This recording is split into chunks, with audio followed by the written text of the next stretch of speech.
Now back to Outdoors with Larry Ray on ESPN 790 AM. Brought to you proudly by the Tennessee Wildlife Resource Agency, Gaston's White River Resort, Sportsman's Warehouse, and Barton Power Sports.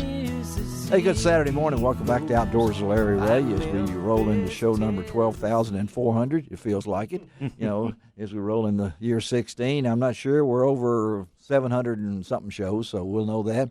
Fourth Saturday, that means that Bill Cooksey from the Mid-South Hunting and Fishing News is with us this morning. Good morning, Bill. Good morning. Bill always loves to come in on this fourth Saturday, and they take a chance to. It's the only thing of its kind in the Mid-South. It's been around for how many years, Bill? 24, I believe now. Over 20 years, and every edition is chock full of good information, and Bill is the editor, and first thing I read is Bill's column because it's not like your typical editor who's just going to talk about what's going on. Bill will throw in a few. Hey, I jumped way in for did? May. Oh, really? 1,800 words on sporting ethics. Wow. Okay. Now that it intimidated me. All right. When does that come out now? That'll be in May. Okay. So it's just coming out in about a week. About a week. Okay. Well, now we go. And then, of course, Ron Wong, we're through talking about war pigs and all that stuff like that. But great conversation with Craig Hart there from Berkeley. Yeah, really. Really good morning, cool man. stuff. Yeah, glad to have you here. He's got some good stuff, and I have to tell you, they pier fishing has really come on the scenes with a lot of different great items. Hadn't they, though? Yeah. And all that. And, oh, by the way, go out to lroutdoors.com next week. Yes. Because we should have some pictures. I hope so. From the BASS Elite Tournament that's being held out of Mountain Home, Arkansas. Yes. It's a 4-day tournament, but 2 days will be on Lake Norfolk and 2 days on Bull Shoals. Hopefully I'll be able to get some pictures there and onto the website. Yes. Ought to be beautiful there now. This weekend is if great. the rain will hold. Well, it's been raining, so let's clearing up. Let's talk to this young man here that's next on Outdoors with Larry Ray. He really had a breakthrough time here recently that on one of my favorite lakes, and you know that it's Smith Lake. Ron, you've been there. Yeah, I've been to Smith Lake. I've been there 2 or 3 times. Beautiful, beautiful lake, and I have to tell you, those guys were wondering prior to that Southern Open for BASS whether they were going to be able to fish the first day or not. And they ended up with a 2-day event. That's right, because of weather. Because of weather, but that doesn't matter to Jesse Wiggins out of Coleman, Alabama, because he won it. That's right. Good morning, Jesse. Good morning, guys. How's it going? Oh, we're doing great. I know that that was an important time for you, but I know a lot of you guys prepare for 3 days. You ended up with 2 days. You got all sorts of practices and everything. You had to rally from behind to win this thing, and you beat a pretty good fisherman who's a close friend of yours to get there. Tell our listeners out there about the experience of winning that and what it meant to your career. Well, first off, I'm just super happy to be on the show with y'all this morning.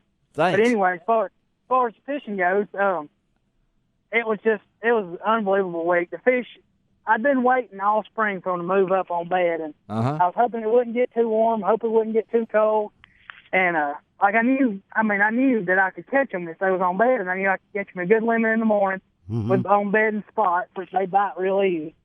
And then I knew that I could go up the river and throw a topwater and catch a big largemouth there. That's what my plan was.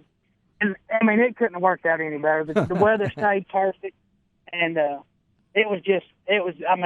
knew I had a chance to win from the week by practicing. And, it was crazy how it worked out. But, you don't care. It worked out perfect. The 3 days, and as far as getting the first day canceled, I would have still caught them. I would have still caught them that first day, no matter rain or shine. But the fish don't care about getting I'm wet. glad it was only 2 days. Yeah. I'm happy. I'm happy with it being 2 days since I was the winner. And how far behind were you going to that last day, Jesse? A pound and a half. Jordan Lay was ahead of me. Yeah, He had 20 pounds and 10 ounces. And I had 18.15. So I was about a pound and 3/4 back. Yeah, it was a pound and 3/4. And he ends up with 34 pounds, 2 ounces in 2 days. I think you would take that, wouldn't you, Jesse? Yeah, that's what I was. I mean, I was thinking if it was going to be a 3-day, I said 17.5 to 17 would win it. That's about right. And that's about 17 a day. Ended up a little over 17 a day. Ended up to win. Well, tell us about your background. I mean, tell the folks a little bit of how you got to where you are now. I was born in Coleman, Alabama, and I went to school at Addison High School, and I fished all through school, but I also played sports, so I didn't get to fish a whole lot because I played all 3 sports. So, and when school got out, when I got out of high school, I mean, all I did was fish. Then, I mean, went to college and I fished, and I mean, I didn't fish. We didn't have a college fishing. Yeah. At my I just went to junior college, so I just fished, regular derbies with everybody, and me and my brother, we fished together since we was old enough to pull a boat, since we had our driver's license. Yeah, how and your brother? What your brother's name? Jordan Wiggins. Yeah, Jordan. yeah, I knew that. He's a year and a half younger than I am. And so you've taught him everything. Oh, sir. Have you taught him everything? That's what Ron Wong asked you. No, he taught me everything. Actually, he's a lot better fisherman than I am. I am not scared to admit it. I get to fish a lot more than he does because of my job. Yeah. But we fish team tournaments, and I ain't scared to say it. He catches it most of the time. I catch my fair share, but yes, you do, Jesse. I want him on my team when we're in a tournament. Right. I'm glad he's on my team. Put it that way. Right, Jesse. Winning the Open there at Smith Lake, you have one more tournament to fish, which I know you're going to do. That means you're qualified for the Bassmaster Classic next year in Conroe, at Lake Conroe, and near Houston, Texas next year. Are you looking forward to that? Oh, you wouldn't believe how much I'm looking forward to it. That's the fun thing. I mean, and during the second day of the tournament, I knew I had a pretty decent bag, and I broke a 4-pounder off with an hour, 2 hours to go. And on Smith Lake, which y'all know, right. If you break a 4-pounder off on Smith, it's going to cost. I mean, there's that not could many cost to go you. around. That's right. Yeah. And I broke it off, and I was just thinking, well, I'll just cost myself a boat, Well, about 30 minutes later, I was sitting there shaking my worm, and I'm like, I told my co-owner, I said, dude, I just cost myself the Bassmasters Classic, not just the boat. He said, are you serious? I said, yeah, I fished all 3 of them. I said, if I would have won, I would have went to the Classic. And it just turns out, I mean, everybody struggled, and I was still able to win. And now that I'm going to the Classic, everybody's like, well, you just got to go to Douglas and show up, and you don't even have to fish, really. I'm like, no. I'm 4th in the points right now, so I can qualify for the Elite Series. That's right. And I'm going to. I may not get a bite at Douglas, but I'm going to win it. I'm not just going to fish. Right. Now, Jesse, and it's the same way with the Classic. He said that yesterday. I was talking to him before we had him on the show. What'd you tell me, Jesse? You're going to be at that next tournament no matter what. Even if he broke his leg, he said he's coming in. I would limp up there. He's going to limp up there to it if he wants to, but he'll limp to win. Hey, Jesse, Smith Lake, of course, it's a Clearwater Lake and everything, known for spotted bass. Tell all of our listeners, how did you catch most of your fish? Probably 98% of them I caught on a shaky head with just a little 4-inch Cinco type worm. Right. And the spots were on bed that week. So, I mean, they just get on like little drops and stuff going down the bank. So, the place where I caught them in the tournament, I didn't even practice. I mean, I didn't even go in there and practice because I know the lakes are good and I knew they was going to be there. And I didn't even want to four-mouth any of them, so I didn't even go in there. And in the first morning of the tournament, I went in there and I had 16 pounds in the first 20 minutes. Yeah. And I knew that. And, I mean, it's just from knowing the lake. Yeah. But then in the evenings, after I'd catch a decent limit of spots, I would just go up the river and just throw a topwater bait in the bushes and stuff. Right. Like there's just more largemouth up the river. It don't matter which river you go up. Yeah. Just you got to go up one of them, and there's more largemouth up in them. And I knew my chances was better to catch a 5-pounder up there.